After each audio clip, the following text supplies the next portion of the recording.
Alright, what's up everyone, I'm Loki, and today we're going to be taking a look at my top 3 breakout candidates for the 2020 NFL season for the Seattle Seahawks. Before that though, I just wanted to thank everyone for over 2,500 subscribers. The support is amazing and I just can't thank everyone enough, so like I said, thank you to everyone. And also one other thing, yesterday was supposed to have an upload, but I didn't actually upload yesterday because tonight actually, Madden 21 comes out, and I'm trying to get my schedule started today for Seahawks, and then Madden, and then Seahawks, and then Madden, and Seahawks. So I'm just getting that started because Madden does come out tonight, so there should be a video tomorrow. And now to get into the video, coming in at number 3 for our breakout candidates of 2020, I have Deejay Dallas, the running back that the Seattle Seahawks just drafted this year, late round pick, and I think that he has a lot of potential to do well, especially with Rashad Penny out for the first half of the season at least. Deejay Dallas is definitely someone who's been getting a lot of hype throughout training camp because he's been doing pretty well apparently, and he's also had Russell Wilson and Pete Carroll, two really big names within the Seahawks organization, saying some pretty good things about him. After Seattle's mock scrimmage, Pete Carroll had this to say about Deejay Dallas. He's a real natural athlete. He played quarterback in his background, he's been a receiver, so at the running back spot he brings some talented background running routes and getting out of the backfield and feeling real comfortable in situations down the field, catching and all. He's done a nice job for us to kind of establish himself, and you can count on him already. So this is definitely some high praise from Pete Carroll, who is the head coach of the Seattle Seahawks, so that's definitely a good thing to hear if you're Deejay Dallas and you're trying to just make your spot on the team as a late round pick, and you have your head coach talking that highly of you. That is definitely a great thing to hear, and it's a good thing to hear for us fans because, you know, the running back situation is very questionable with Rashad Penny out. Obviously, we have Carlos Hyde as a backup right now, which is definitely a good option. We have Chris Carson, who's been going through a lot, and we don't really know when his timetable to come back to the training camp is because of all the stuff that's going on. And Deejay Dallas, it seems like he's proving himself very well in the training camps, and even Russell Wilson had a lot to say about him. He's been one of my favorite players. He's done a tremendous job coming in with the right attitude, super professional. We have a lot of great rookies, but he was one of the guys who really took charge of it all. He's caught the ball extremely well, he runs it well, he's got great vision. He just brings great enthusiasm to the game, so I've been fired up about DJ, and he's one of my favorite guys on this team as a rookie. He's been special for us. So of course, with all that said from Pete Carroll and Russell Wilson, it seems like Deejay Dallas has really been making a name for himself in this training camp. And Deejay Dallas, he seems like he could definitely fill a role at the running back spot that not too many of our other running backs can, and that's catching the football. Now of course, Rashad Penny, Chris Carson can definitely catch the football. Carlos Hyde is able to catch the football as well. You know, almost any running back can catch the football, but the way that Russell Wilson and Pete Carroll are talking about Deejay Dallas right now, it seems like he is doing very well at catching the ball in very difficult circumstances. They're talking about him as a wide receiver. Like obviously Pete Carroll, he said that he has a receiving background, and it definitely shows because he's making great catches from the backfield, and I think that's something that the Seahawks have really been missing out with recently. You know, Chris Carson, great workhorse back, he's definitely a great runner. Rashad Penny, also a very good runner, but someone who can be that third down back to kind of, you know, be an option out of the backfield to be able to catch the ball and make plays down the field as a running back is definitely going to be something that the Seahawks, I would not be surprised if they brought him in a lot on the third down back spot and then used him very effectively because, you know, Russell Wilson, as a player that is going to be moving around in the pocket most of the time because his offensive line is still not great, Deejay Dallas is one of those players that if he can, you know, be a threat at a receiver spot on a third down, then Russell Wilson, that's just another option that Russell Wilson will have. The Seahawks have definitely been missing out on a running back that they can throw to consistently over the past few years, and I think that Deejay Dallas, he could definitely fill that spot. He could also come in as a special teams guy,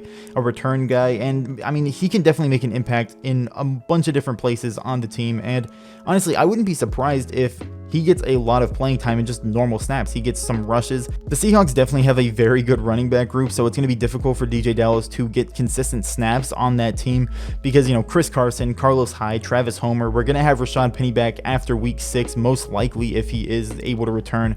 But Deejay Dallas, I mean, I wouldn't be surprised if for now, while Rashad Penny is still gone, he maybe takes over that running back 2 spot because, you know, Carlos Hyde, he's definitely a good running back. He might just be our backup running back, but Deejay Dallas, I mean, I think that he might be able to compete and take that running back 2 spot, and with Chris Carson going through as much as he is, he's missing a lot of the training camp. He's definitely going to be the starter, there's no question about that. But Chris Carson, reportedly from Greg Bell, has been dealing with multiple deaths in his family, so he has been taking a lot of time out of the training camp because obviously, you know, life is more important than football. Chris Carson, he wants to be with his family because they're dealing with so much bad stuff, and honestly, I feel bad for the guy. Obviously, it sucks. Anyone dying in your family has to suck.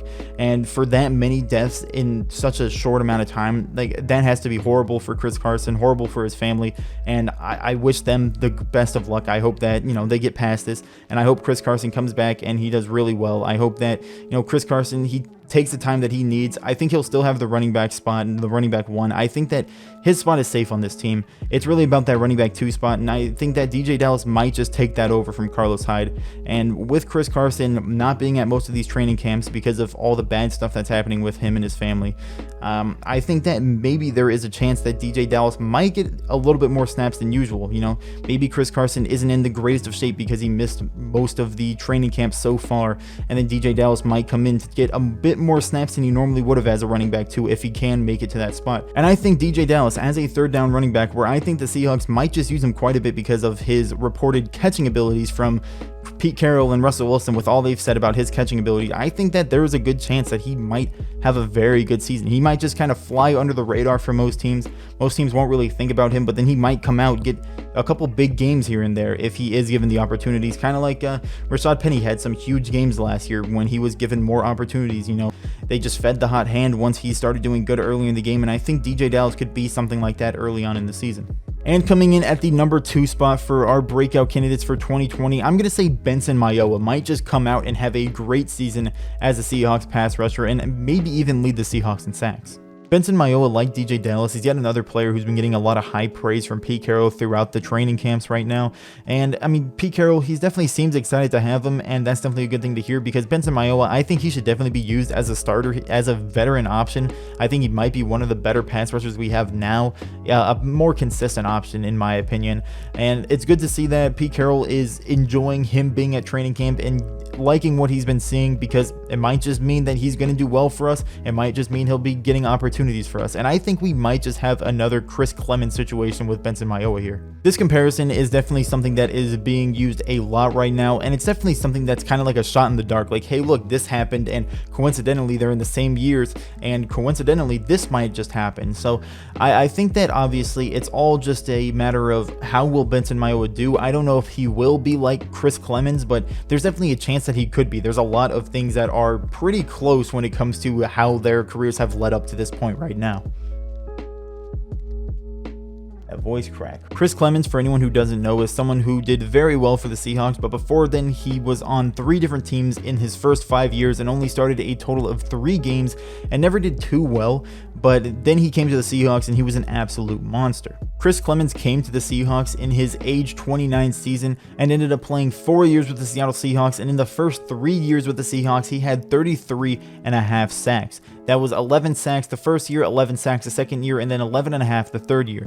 Now, of course, Benson Mayowa, I don't think he's going to be doing that type of numbers when he comes to the Seahawks, but I definitely think that he can become a player that comes in and does really well off of not really getting opportunities before in his career. I think he could come in, maybe become a starter, and do really well for the Seahawks. Similarly to Chris Clemens, Benson Mayowa is someone who's moved around a lot throughout their career so far, and he's never really been a starter. I think the most starts he had in a season was 6, and obviously that's not the type of starts that someone who is a starter for any team is going to have. Obviously, Chris Clemens only had 3 total starts when he came to Seattle. Benson Mayowa has a lot more, and his stats definitely show that. He has better stats coming into this point, but he's definitely started more games. He's played more seasons than Chris Clemens had going into the point where he was going to Seattle. So, Benson Mayowa, he has a little bit more experience than Chris Clemens did, but Chris Clemens came in and was a monster when he was given the opportunities. I think he started all 16 games for the 3 seasons that he had 33.5 sacks.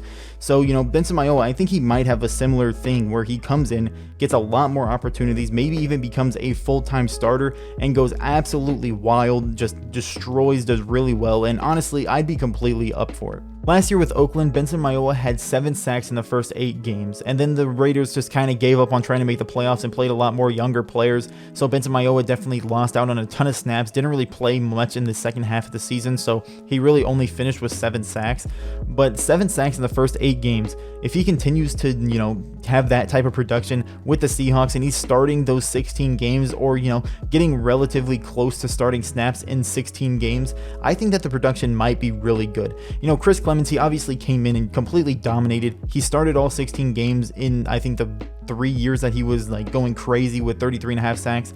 And Benson Mayowa, I think he could come in, maybe, get a lot more close to starting opportunities and then average around 10 sacks a season for the next few years that he's with Seattle if they continue to keep him. Honestly, I'm super excited for Benson Mayowa to come to Seattle right now and hopefully do well. Obviously, this comparison is definitely, hypothetical, and it's dependent on a lot of kind of coincidences of, hey, look, they were in a similar situation during this time going into the Seahawks. And, it's definitely not the greatest of comparisons to kind of know what Benson Mayowa is going to do, but I think that something similar might just happen. And if it does, if he can get around, 10, 11 sacks a season, and it would definitely help us a ton. Our defense is going to be really good. It's just the pass rush that's going to be the big question mark of the team. And if Benson Mayowa can come in and get over 10 sacks, that would be absolutely tremendous. I think that, Bruce Irvin could definitely get around 7. Some other players can get, some production. Rasheem Green might do pretty well, but Benson Mayowa, if he can come in and be consistent, do really well, I think that'll be a huge, tremendous help for our team. And coming in at number 1, the best breakout candidate, in my opinion, it's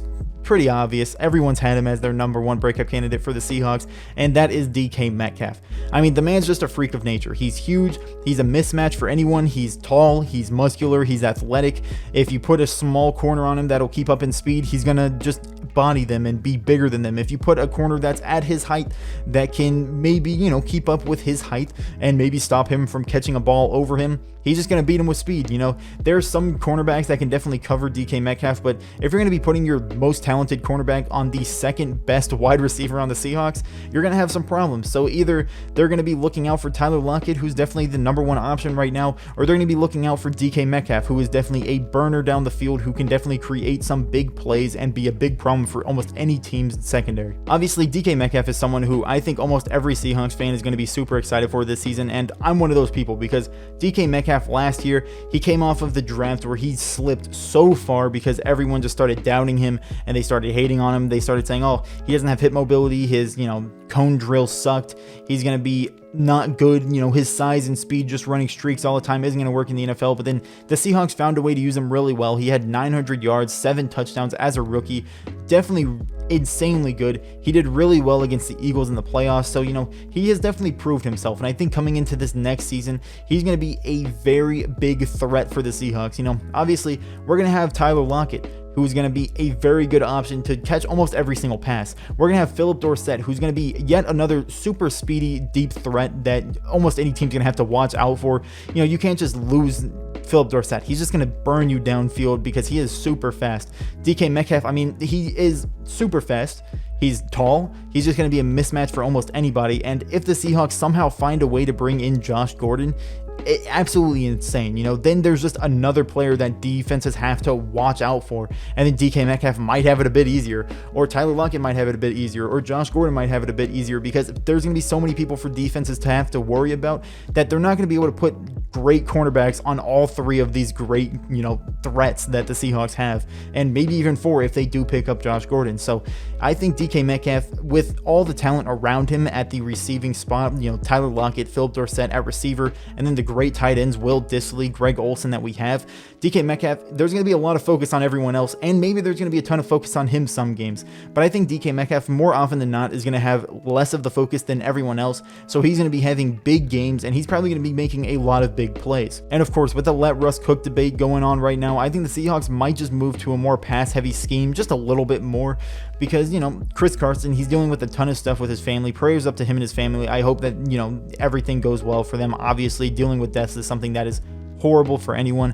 And Rashad Penny, he's going to be out for the first 6 weeks. So there's a lot of question marks for the Seahawks running back group right now. It's really good, but no one really knows exactly what's going on at the current moment. DeeJay Dallas, I think he's going to do really well, but I think it'll be more of a passing back on a 3rd down kind of spot.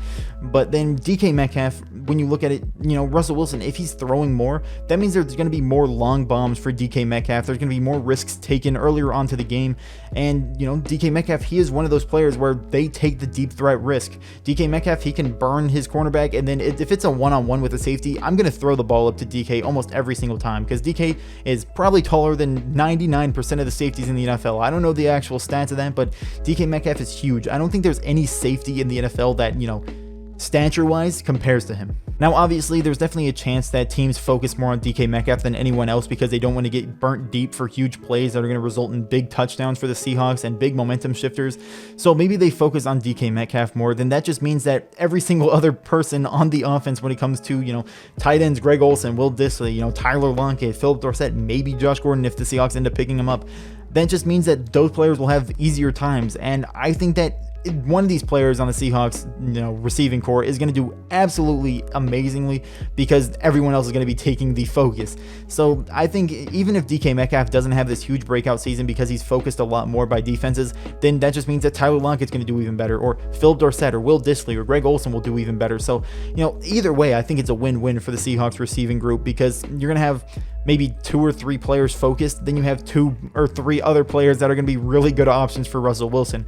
So it's really, there's no winning for a team secondary because the Seahawks have a lot of really good players. You focus on DK and Tyler Lockett, Philip Dorsett's just going downfield, getting an easy touchdown most likely because you're going to have so much focus on the other 2 great players along with the tight ends that are going to be very good as well. So I really have high hopes for the Seahawks passing offense this year. If Russell Wilson can do anywhere near as good as he did last season, keep the interceptions low and continue to get more opportunities, throwing the ball more, getting more big plays without the interceptions, I think Russell Wilson wins MVP. I think there's going to be a huge star on the Seahawks wide receiver group, and I'm just really hopeful for this season. DeeJay Dallas looking good, Benson Mayowa looking good, DK Metcalf looking great. I think going into next year, if DK Metcalf doesn't have a breakout season, it's going to be Tyler Lockett. So either way, I think there's going to be a huge wide receiver star for the Seahawks. So let me know in the comments down below what you think of my top 3. Let me know your top 3 breakout candidates for 2020. I said DeeJay Dallas, Benson Mayowa, DK Metcalf. I think DeeJay Dallas is more of a questionable one,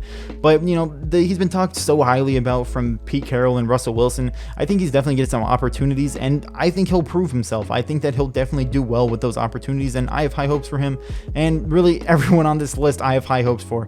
And I think if all 3 of these players do have breakout seasons, it's going to look really good for the Seahawks this year, and I think that they'll do very well as a team. But like I said, let me know in the comments down below what you think. Like the video if you enjoyed, subscribe if you're new, subscribe to my second channel, that'd be really cool. And yeah, with that, I'd like to thank you for watching. Have a great day.